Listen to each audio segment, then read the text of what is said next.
ಸ್ನೇಹಿತರೆ ನಮಸ್ಕಾರ. ಪ್ರಜ್ವಲ್ ರೇವಣ್ಣ ಕೇಸು ದಿನದಿಂದ ದಿನಕ್ಕೆ ಸ್ಟ್ರಾಂಗ್ ಆಗ್ತಾನೆ ಇದೆ. ಈ ಪ್ರಕರಣದಲ್ಲಿ ಬೇರೆ ಬೇರೆ ಆಯಾಮಗಳು, ಬೇರೆ ಬೇರೆ ಬೆಳವಣಿಗೆಗಳು ದಿನನಿತ್ಯವೂ ಕೂಡ ನಡೀತಾ ಇದೆ. ಹೇಗಾದರೂ ಮಾಡಿ ಪ್ರಜ್ವಲ್ ರೇವಣ್ಣನ ಲಾಕ್ ಮಾಡಬೇಕು, ಪ್ರಜ್ವಲ್ ರೇವಣ್ಣನಿಂದ ಬೇರೆ ಬೇರೆ ಇನ್ಫಾರ್ಮೇಷನ್ಸ್ಗಳನ್ನು ಪಡಿಬೇಕು, ಪ್ರಜ್ವಲ್ ರೇವಣ್ಣನಿಂದ ಸಂತ್ರಸ್ತರಾದಂತಹ ಮಹಿಳೆಯರ ಬಗ್ಗೆ ಇನ್ನಷ್ಟು ಮಾಹಿತಿಗಳನ್ನು ಪಡಿಬೇಕು, ಆ ಮಹಿಳೆಯರಿಗೆ ಯಾವ ರೀತಿ ಈತ ಆಮಿಷವನ್ನು ಒಡ್ಡಿದ್ದ, ಯಾವ ರೀತಿ ಈ ಮಹಿಳೆಯರನ್ನು ಬೆದರಿಸಿ ಹೆದರಿಸಿ ತನ್ನ ತೃಷೆಯನ್ನು ತೀರಿಸಿಕೊಂಡಿದ್ದ, ಜೊತೆಗೆ ಆತನಿಗೆ ಈ ವಿಡಿಯೋ ಮಾಡುವಂಥ ಚಟ ಬಂದಿದ್ಯಾಕೆ, ಇದೇ ರೀತಿ ಎಷ್ಟು ಮಹಿಳೆಯರ ವಿಡಿಯೋವನ್ನು ಮಾಡಿದ್ದಾನೆ, ಜೊತೆಗೆ ಎಷ್ಟು ಮಹಿಳೆಯರ ವಿಡಿಯೋವನ್ನು ಮಾಡದೆ ಈ ರೀತಿ ರಾಸಲೀಲೆಯನ್ನು ಮಾಡಿದ್ದ. ಹಾಗೆ ನೋಡಿದರೆ ಪ್ರಜ್ವಲ್ ರೇವಣ್ಣ ಏನು ಮಾಡಿರೋದು ಸಾಹಸಮಯ ಕೆಲಸವನ್ನಲ್ಲ, ಮಾಡಿರೋದು ಅತ್ಯಂತ ಹೀನಾಯ ದುಷ್ಕೃತ್ಯವನ್ನು. ಇದನ್ನು ಕ್ಷಮಿಸೋಕೆ ಯಾರೂ ಕೂಡ ರೆಡಿ ಇಲ್ಲ. ಯಾವ ಮನೆಯ ಹೆಣ್ಮಕ್ಳನ್ನು ಈ ರೀತಿ ನೋಡೋಕ್ಕೆ ನಾವು ಇಷ್ಟಪಡ್ತೀವಿ ಹೇಳಿ? ನಮ್ಮ ಮನೆಯ ಹೆಣ್ಮಕ್ಳಿಗೂ ಕೂಡ ನಾಳೆ ಇದೇ ಪರಿಸ್ಥಿತಿ ಬಂದರೆ ಹೇಗಿರುತ್ತೆ ಆಲೋಚನೆ ಮಾಡಿ. ನಂಬಿ ಅವನ ಬಳಿ ಹೋದವರಿಗೆ ಇವನು ಕೊಟ್ಟಂತಹ ಉಡುಗೊರೆ ಏನು ನೀವೇ ಯೋಚನೆ ಮಾಡಿ.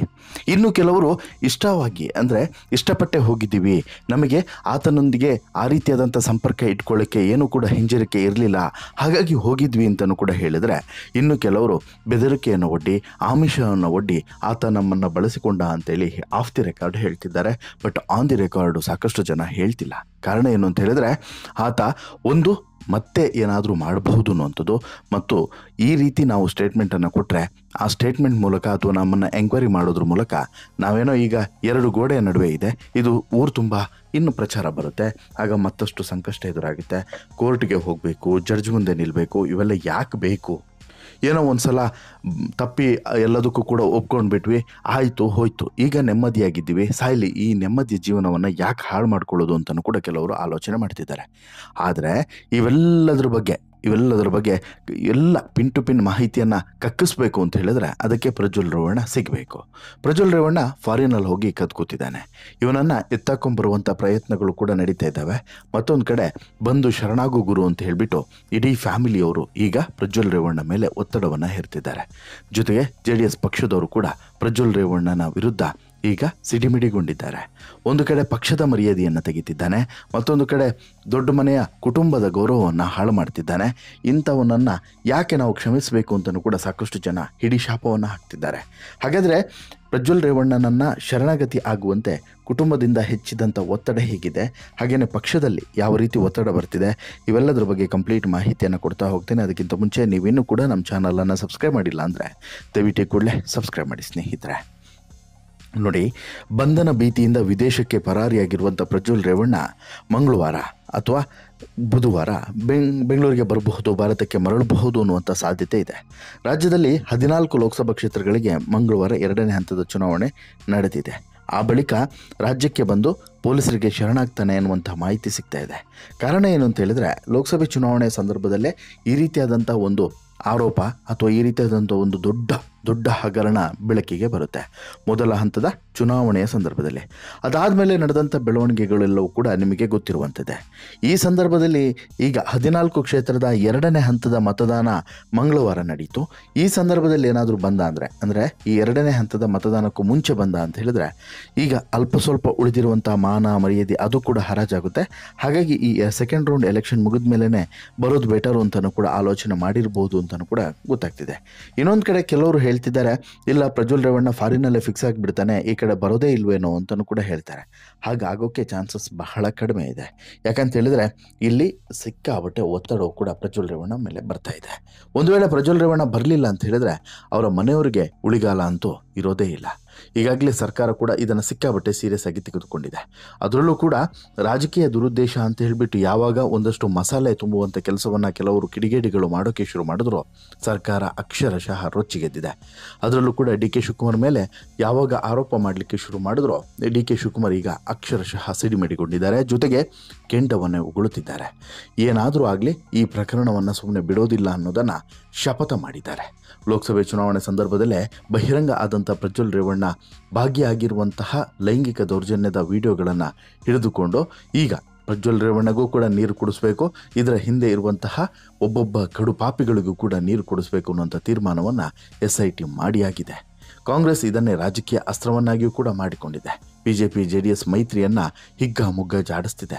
ಕಾಂಗ್ರೆಸ್ ರಾಷ್ಟ್ರೀಯ ನಾಯಕರು ಬಿಜೆಪಿ ಮತ್ತು ಪ್ರಧಾನಿ ಮೋದಿ ವಿರುದ್ಧ ವಾಗ್ದಾಳಿಯನ್ನು ನಡೆಸ್ತಾ ಇದ್ರೆ ಪ್ರಜ್ವಲ್ ಪ್ರಕರಣವನ್ನೇ ಈಗ ಎಲ್ಲರೂ ಕೂಡ ದಾಳವನ್ನಾಗಿಸಿಕೊಂಡಿದ್ದಾರೆ. ಬಹಿರಂಗಗೊಂಡಿರುವಂತಹ ಮೊದಲ ಹಂತದ ಚುನಾವಣೆ ಸಂದರ್ಭದಲ್ಲಿ ಬಹಿರಂಗಗೊಂಡಂತಹ ವಿಡಿಯೋಗಳನ್ನು ಹಿಡ್ಕೊಂಡು ಪ್ರಜ್ವಲ್ ವಿರುದ್ಧ ಹೀನಾಮಾನ ವಾಗ್ದಾಳಿಯನ್ನು ನಡೆಸ್ತಿದ್ದಾರೆ. ಏಪ್ರಿಲ್ 26ರಂದು ಮಧ್ಯರಾತ್ರಿ ಜರ್ಮನಿಗೆ ಪರಾರಿಯಾದಂಥ ಈತ ಮೇ 15ಕ್ಕೆ ಜರ್ಮನಿಯಿಂದ ಬೆಂಗಳೂರಿಗೆ ವಾಪಸ್ ಬರೋದಕ್ಕೆ ರಿಟರ್ನ್ ಟಿಕೆಟ್ ಬುಕ್ಕನ್ನು ಮಾಡಿದ್ದ. ಬಳಿಕ SIT ನೋಟಿಸ್ ಜಾರಿ ಮಾಡಿದ ಹಿನ್ನೆಲೆಯಲ್ಲಿ ಮೇ 3ಕ್ಕೆ ಬೆಂಗಳೂರಿಗೆ ಬರೋದಕ್ಕೆ ಮತ್ತೊಂದು ಟಿಕೆಟನ್ನು ಬುಕ್ ಮಾಡಲಾಗಿತ್ತು. ನಂತರ ಮೇ 6ರಂದು ಬೆಂಗಳೂರಿಗೆ ಬರುವಂಥ ಗುಸುಗುಸು ಕೇಳಿಬಂದಿತ್ತು. ಈ ಸುಳಿವು ಆಧರಿಸಿ SIT ಅಧಿಕಾರಿಗಳು ಪ್ರಜ್ವಲ್ ಬಂಧನಕ್ಕಾಗಿ ಬೆಂಗಳೂರು, ಮಂಗಳೂರು, ಗೋವಾ, ಕೊಚ್ಚಿ ವಿಮಾನ ನಿಲ್ದಾಣಗಳಲ್ಲಿ ಬೀಡು ಬಿಟ್ಟು ಕಾಯ್ತಾ ಕೂತಿದ್ರು. ಆದರೆ ಬೆಂಗಳೂರಿನ ಕೆಂಪೇಗೌಡ ಅಂತಾರಾಷ್ಟ್ರೀಯ ವಿಮಾನ ನಿಲ್ದಾಣದಲ್ಲೇ ಠಿಕಾಣಿ ಹೂಡಿರುವಂಥ SIT ಅಧಿಕಾರಿಗಳು ಇಮಿಗ್ರೇಷನ್ನಲ್ಲಿ ಬೆಂಗಳೂರಿಗೆ ಬರುವಂತಹ ವಿಮಾನಗಳಲ್ಲಿನ ಎಲ್ಲ ಪ್ರಯಾಣಿಕರ ಪಟ್ಟಿಯನ್ನು ಪರಿಶೀಲನೆಯನ್ನು ಮಾಡ್ತಿದ್ದಾರೆ. ಪ್ರಜ್ವಲ್ ಪಾಸ್ಪೋರ್ಟ್ ನಂಬರ್ ಸಹಿತ ಟಿಕೆಟ್ ಪರಿಶೀಲನೆಯನ್ನು ಮಾಡ್ತಾ ಇದ್ದಾರೆ. ಟ್ರ್ಯಾಕಿಗೂ ಕೂಡ ಹಾಕಿದ್ದಾರೆ. ಆದರೆ ಈವರೆಗೆ ಯಾವುದೇ ವಿಮಾನದಲ್ಲಿ ಪ್ರಜ್ವಲ್ ಹೆಸರಿನ ಟಿಕೆಟ್ ಬುಕ್ ಆಗಿಲ್ಲ. ದುಬೈ, ಮಸ್ಕತ್, ಜರ್ಮನಿ ಸೇರಿ ಹಲವು ದೇಶಗಳ ವಿಮಾನದ ಮೇಲೂ ಕೂಡ ಹದ್ದಿನ ಕಣ್ಣನ್ನು ಇಡಲಾಗಿದೆ. ಸಿಬ್ಬಂದಿ 24 ತಾಸು ಕೂಡ 2 ಪಾಳಿಯಲ್ಲಿ ಬೆಂಗಳೂರಿನ ವಿಮಾನ ನಿಲ್ದಾಣದಲ್ಲಿ ಪರಿಶೀಲನೆ ಮಾಡ್ತಾ ಇದ್ದಾರೆ. ಪ್ರಜ್ವಲ್ ರೇವಣ್ಣ ರಾಜ್ಯಕ್ಕೆ ಬರ್ತಿದ್ದಂತೆ ಏರ್ಪೋರ್ಟ್ನಲ್ಲೇ ಲಾಕ್ ಮಾಡೋದಕ್ಕೆ ಸಿದ್ಧತೆಯನ್ನು ಮಾಡಿಕೊಂಡಿದ್ದಾರೆ SIT ಅಧಿಕಾರಿಗಳು.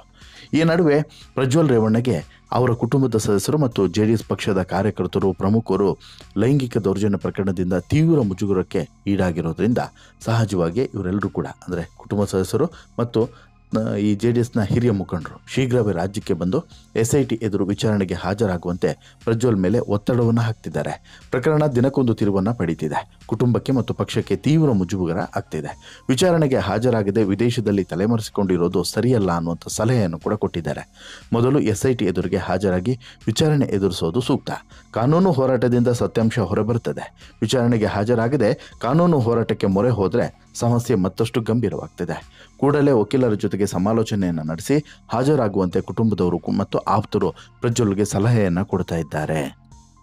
ಹಾಗೆಯೇ ಇಲ್ಲಿ ನೀನು ಈ ಪ್ರಕರಣದಲ್ಲಿ ಇಲ್ಲ ಅಥವಾ ಸತ್ಯವಾಗ್ಲೂ ನೀನು ಭಾಗಿಯಾಗಿಲ್ಲ ಅನ್ನೋದಾದರೆ ನೀನು ಯಾಕೆ ಇಷ್ಟು ಹೆದರ್ತಿದ್ಯಾ ಅನ್ನುವಂತಹ ಮಾತುಗಳನ್ನು ಕೂಡ ಕೆಲವರು ಕೇಳ್ತಾ ಇದ್ದಾರೆ. ಆದರೆ ಇಲ್ಲಿ ಈ ವಿಡಿಯೋದಲ್ಲಿ ಇರೋದು ಆತನೇ ಅನ್ನೋದನ್ನು ಸಾಕಷ್ಟು ಜನ ಒಪ್ಕೊಂಡಿದ್ದಾರೆ. ಆತನು ಕೂಡ ಇಂಡೈರೆಕ್ಟಾಗಿ ಹೇಳಿದ್ದಾನೆ. ಹೀಗಾಗಿ ಇದು ಕೂಡ ಸಮಸ್ಯೆಯಾಗಿ ಈಗ ಕಾಣಿಸ್ತಿದೆ. ಯಾಕಂತ ಹೇಳಿದ್ರೆ ಅಷ್ಟು ಸುಲಭ ಅಲ್ಲ. ಇನ್ನು ಪ್ರಮುಖವಾಗಿ ಪ್ರಜ್ವಲ್ ರೇವಣ್ಣ ವಿದೇಶದಲ್ಲಿ ಇದ್ದರೂ ಕೂಡ ಆತನಿಗೆ ಉಳಿಗಾಲ ಏನಿಲ್ಲ, ನೆಮ್ಮದಿ ಅಂತೂ ಮೊದಲೇ ಇಲ್ಲ. ಯಾವಾಗ, ಹೇಗೆ, ಎಲ್ಲಿ ಲಾಕ್ ಆಗ್ತಾನೆ ಹೇಳೋಕ್ಕೂ ಕೂಡ ಸಾಧ್ಯವಿಲ್ಲ. ಹೀಗಿರುವಾಗ ಪ್ರಜ್ವಲ್ ರೇವಣ್ಣ ಅಲ್ಲಿ ಕೂರೋದ್ರಲ್ಲಿ ಅರ್ಥನೇ ಇಲ್ಲ. ಈ ಹೀಟ್ ಆಫ್ ದಿ ಮೂಮೆಂಟ್ನಲ್ಲಿ ಏನಾದರೂ ಬಂದರೆ ಚರ್ಚೆಗಳು ಜಾಸ್ತಿ ಆಗ್ತವೆ. ಸ್ವಲ್ಪ ತಣ್ಣಗಾಗಲಿ ಆಮೇಲೆ ಹೋಗೋಣ ಅನ್ನುವಂತಹ ಲೆಕ್ಕಾಚಾರದಲ್ಲಿದ್ದರೆ ಅಷ್ಟು ಸಮಯದೊಳಗೆ ಎದುರಾಗುವಂಥ ಸಂಕಷ್ಟಗಳನ್ನು ಈ ರೇವಣ್ಣ ಫ್ಯಾಮಿಲಿ ಎದುರಿಸಲೇಬೇಕಾಗ್ತದೆ. ಬರುವಂಥ ಚಾಲೆಂಜಸ್ಗಳನ್ನು ಫೇಸ್ ಮಾಡಲೇಬೇಕಾಗ್ತದೆ. ಈಗಾಗಲೇ ರೇವಣ್ಣ ಜೈಲು ಸೇರಿಯಾಗಿದೆ. ನೆಕ್ಸ್ಟು ಭವಾನಿ ರೇವಣ್ಣ ಸರದಿ. ಆಗ ಒಬ್ಬರಾದ್ಮೇಲೊಬ್ಬರು ಇದೇ ರೀತಿ ಜೈಲನ್ನು ಸೇರ್ತಾ ಇದ್ದರೆ ಸಂಕಷ್ಟ ಇನ್ನಷ್ಟು ಹೆಚ್ಚಾಗೋದ್ರಲ್ಲಿ ಅನುಮಾನ ಇಲ್ಲ. ಅಷ್ಟು ಮಾತ್ರವಲ್ಲ, ಇಲ್ಲಿ ಪ್ರಜ್ವಲ್ ರೇವಣ್ಣ ಜೊತೆಗೆ ಇನ್ಯಾರ್ಯಾರು ಭಾಗಿಯಾಗಿದ್ದಾರೆ ನೋಡಿ, ಅವ್ರಿಗೂ ಕೂಡ ಸಂಕಷ್ಟ ತಪ್ಪಿದಲ್ಲ. ಪ್ರಜ್ವಲ್ ರೇವಣ್ಣ ಅರೆಸ್ಟ್ ಆಗ್ತಿದ್ದಂತೆ, ಪ್ರಜ್ವಲ್ ರೇವಣ್ಣನನ್ನು ವಿಚಾರಣೆ ನಡೆಸ್ತಿದ್ದಂತೆ ಆತ ಹೇಳುವಂತಹ ಒಂದಷ್ಟು ಮಾಹಿತಿಗಳು, ಅದು ಮಾಜಿ ಡ್ರೈವರ್ ಕಾರ್ತಿಕ್ ಇರ್ಬೋದು, ಅಥವಾ ದೇವರಾಜೇಗೌಡ ಇರ್ಬೋದು, ಅಥವಾ ಮತ್ತೊಬ್ಬ ಯಾವುದೇ ವ್ಯಕ್ತಿ ಇರ್ಬೋದು, ಅವರೆಲ್ಲರಿಗೂ ಕೂಡ ಸಂಕಷ್ಟಗಳು ಎದುರಾಗೋದ್ರಲ್ಲಿ ಡೌಟೇ ಇಲ್ಲ ಅನ್ನುವಂಥ ಮಾತುಗಳು ಕೂಡ ಕೇಳಿ ಬರ್ತಿದ್ದಾವೆ. ಅದೇನೇ ಇದ್ರೂ ಕೂಡ ಇವೆಲ್ಲದಕ್ಕೂ ಕೂಡ ಕ್ಲಿಯರ್ ಕಟ್ಟಾಗಿ ಇನ್ಫಾರ್ಮೇಷನ್ಸನ್ನು ಕೊಡಬೇಕಾಗಿರೋದು ಆತ ಮಾತ್ರ, ಅದೇ ಪ್ರಜ್ವಲ್ ರೇವಣ್ಣ ಮಾತ್ರ ಅನ್ನೋದು ಮಾತ್ರ 100% ಸತ್ಯ. ನಿಮಗೇನಿಸುತ್ತೆ ಸ್ನೇಹಿತರೆ? ಪ್ರಜ್ವಲ್ ರೇವಣ್ಣ ಆದಷ್ಟು ಬೇಗ ಬಂದು ಸರೆಂಡರ್ ಆದರೆ ಒಳ್ಳೆಯದು ಅಂತೇಳಿ ಅನಿಸುತ್ತಾ, ಅಥವಾ ಎಸ್ಕೇಪ್ ಆಗೋದೇ ಅವನ ಮುಂದಿರುವಂಥ ಆಯ್ಕೆ ಅಂತೇಳಿ ನಿಮ್ಗೆ ಅನಿಸುತ್ತಾ? ನಿಮಗೇನು ಅನಿಸುತ್ತೆ ದಯವಿಟ್ಟು ಕಮೆಂಟ್ ಮಾಡಿ ತಿಳಿಸಿ. ಜೊತೆಗೆ ಈ ಸ್ಟೋರಿ ಇಷ್ಟ ಆಯಿತು ಅಂತ ಹೇಳಿದ್ರೆ ಲೈಕ್ ಮಾಡಿ, ಶೇರ್ ಮಾಡಿ, ಚಾನಲ್ಗೆ ಸಬ್ಸ್ಕ್ರೈಬ್ ಆಗೋದನ್ನು ಮರಿಬೇಡಿ. ಧನ್ಯವಾದ.